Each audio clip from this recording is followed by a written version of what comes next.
वर्तमान समय में जलवायु परिवर्तन के कारण ऐसी बहुत सी घटनाएं देखने को मिल रही हैं जिसमें पता चलता है कि धीरे धीरे ग्लेशियर पिघल रहा है और समुद्र का जल स्तर बढ़ रहा है।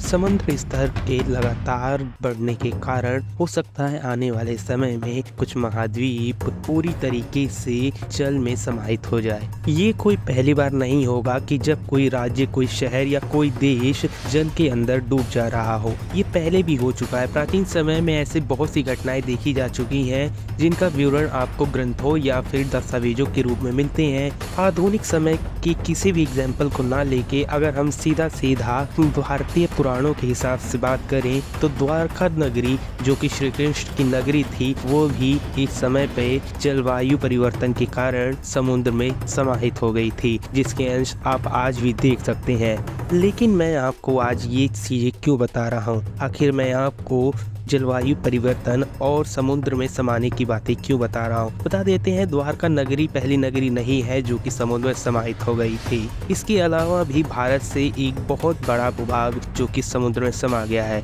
जिसका विवरण आपको तमिल साहित्य में मिलता है। तमिल साहित्य में भारत का एक ऐसा खोया हुआ भाग जिसे कुमारी कंदम कहा जाता है, या यूँ कहें जिसे आप वर्तमान में ल्यूमेरिया के नाम से भी जानते हैं, उसका पूर्ण विवरण देखने को मिलता है। ये भाग भारत के दक्षिणी भाग में स्थित था, किंतु जलवायु परिवर्तन के कारण समय पर 15वीं शताब्दी के आसपास ये पूरा का पूरा भाग समुद्र के अंदर समाहित हो गया।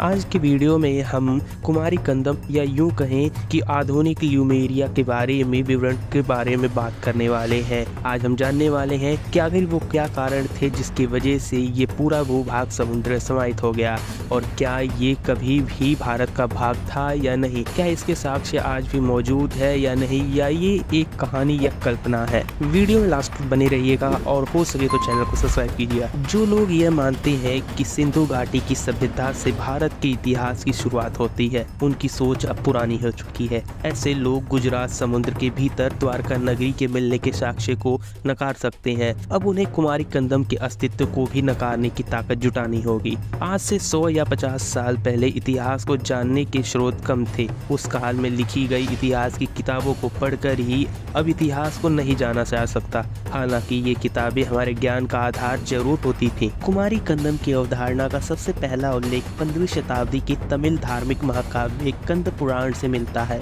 जो स्कंद पुराण का 15वीं शताब्दी का तमिल संस्करण 1350 से 1420 में लिखा गया था। शुरुआत में इसे 19वीं शताब्दी में तमिल पुरातत्ववादियों द्वारा लेमुरिया की पौराणिक भूमि से जोड़ा गया था। जब औपनिवेशिक भारत एक खोए हुए महाद्वीप के अस्तित्व के बारे में सवालों से जूझ रहा था, उसी समय के साथ कुमारी कंदम शब्द तमिल के समाज से सामूहिक चेतना में लेमुरिया की जगह लेते हुए प्रमुखता हासिल करने लगा। ये बदलाव तमिल विरासत को पुनः प्राप्त करने और मानव सभ्यता की कथा में इसके महत्व को स्थापित करने के एक जानबूझकर किए गए प्रयास को दर्शाता है। तमिल पौराणिक कथाओं के अनुसार कुमारी कंदम वर्तमान भारत की दक्षिण में स्थित एक विशाल और समृद्ध सभ्यता थी, जो भारतीय उपमहाद्वीप की दक्षिणी सिरे से लेकर आधुनिक श्रीलंका तक फैली हुई थी। हालांकि बाढ़, भूकंप और ज्वालामुखी विस्फोटों सहित कई विनाशकारी घटनाओं के कारण कुमारी कंदम समुद्र के नीचे डूब गया। एक घटना ऐसी भी है जिसे तमिल में कदलकोल कहा जाता है, जिसका अर्थ है समुद्र का डूबना।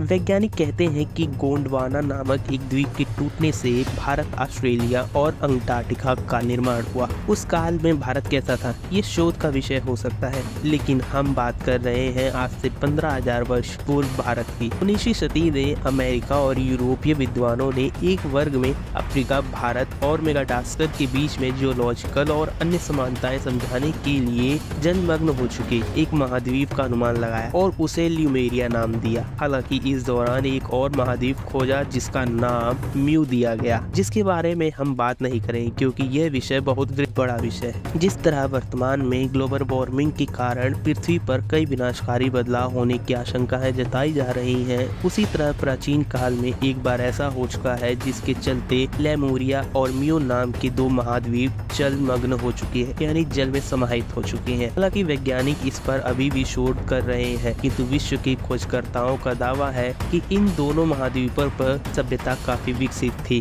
कुछ खोजकर्ताओं जिनमें प्रमुख थे जिसमें फिलिप्स वॉल्टर का यह भी कहना था कि मनुष्य की उत्पत्ति इन्हीं महाद्वीपों पर हुई थी। ये दोनों महाद्वीप किसी भी भूवैज्ञानिक हलचल की वजह से समुद्र के भीतर समा गए। कुमारी कंदम का क्षेत्र उत्तर में कन्याकुमारी से लेकर पश्चिम में ऑस्ट्रेलिया के उत्तरी तट और मेडागास्कर तक फैला था। भूगोलवेत्ता AR वासुदेवन के शोधानुसार मानव सभ्यता का विकास अफ्रीका महाद्वीप में न होकर कुमारी हिंद महासागर के कुमारी कंदम नामक द्वीप में हुआ था। उनके अध्ययन कहते हैं कि आज के समय में लगभग 14,000 साल पहले जब कुमारी कंदम जलमग्न हो गया था तो यहाँ से पलायन कर लोग अफ्रीका, यूरोप, चीन सहित पूरे विश्व में फैल गए और कई नई सभ्यताओं ने यहीं से जन्म लिया। अभी तक हमने इस वीडियो में यह जाना कि आखिर कुमारी कंदम का इतिहास क्या था, लेकिन अब हम बात करने वाले हैं कि क्या कुमारी कंदम पे विश्वास करना सही है या फिर ये एक मिथक है। कुमारी कंदम के बारे में विश्वास या मिथक के बारे में हम लोग इसे कुछ पॉइंटों में समझेंगे।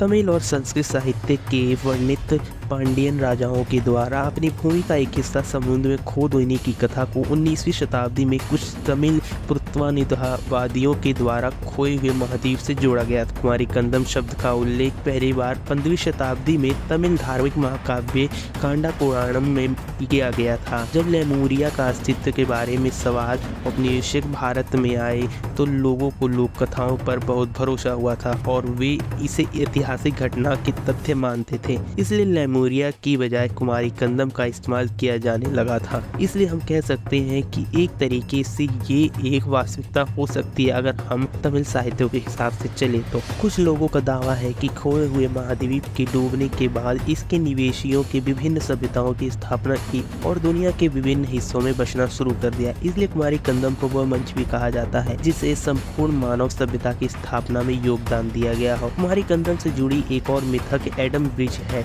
जिसे अक्सर राम का पुल या राम सेतु भी कहा जाता है। ये इस भाग से संबंधित है जो छोटे कंकड़, गाद और रेत से बने चूना पत्थर की एक ऐसी श्रृंखला है जो मुख्य भूमि भारत से श्रीलंका तक पाक जल मरुस्थलीय लगभग 18 मील तक फैली हुई है, जबकि एक बार कहा गया है कि ये प्राकृतिक रूप से बना है। हाल ही में नासा उपग्रह द्वारा ली गई तस्वीरों में इसे एक लंबा पुल दिखाया गया है जो समुद्र की सतह से नीचे टूट गया था। इसके अलावा इस पुल का अस्तित्व ही एक और किंवदंती को सामने लाता है जिसका उल्लेख हिंदी धार्मिक ग्रंथ रामायण में किया गया है। इस किंवदंती के अनुसार जब सीता को रावण ने बंदी बना लिया था तो भगवान श्री राम ने अपनी वानर सेना के साथ समुद्र पार करके लंका पहुंचने के लिए इस पुल का निर्माण किया था। तो संक्षेप में कुमारी कंदम का अस्तित्व एक ऐसा मुद्दा है जो विवादों से भरा हुआ है और बहुत सारे तार्किक सवाल उठाता है, जबकि विज्ञान और तर्क में विश्वास करने वाले इस तरह के अटकलों से संबंधित किसी भी दावे को खारिज करते हैं। कुछ तमिल राष्ट्रवादियों और पुरातत्ववादियों अभी भी मानते हैं कि कुमारी कंदम बिल्कुल वास्तविकता थी और यह पूरी तरह से आप पर भी निर्भर करता है कि आप क्या सोचकर मानते हैं। हालांकि ये खोई हुई सभ्यता के होने का विचार बहुत ही आकर्षक लगता है।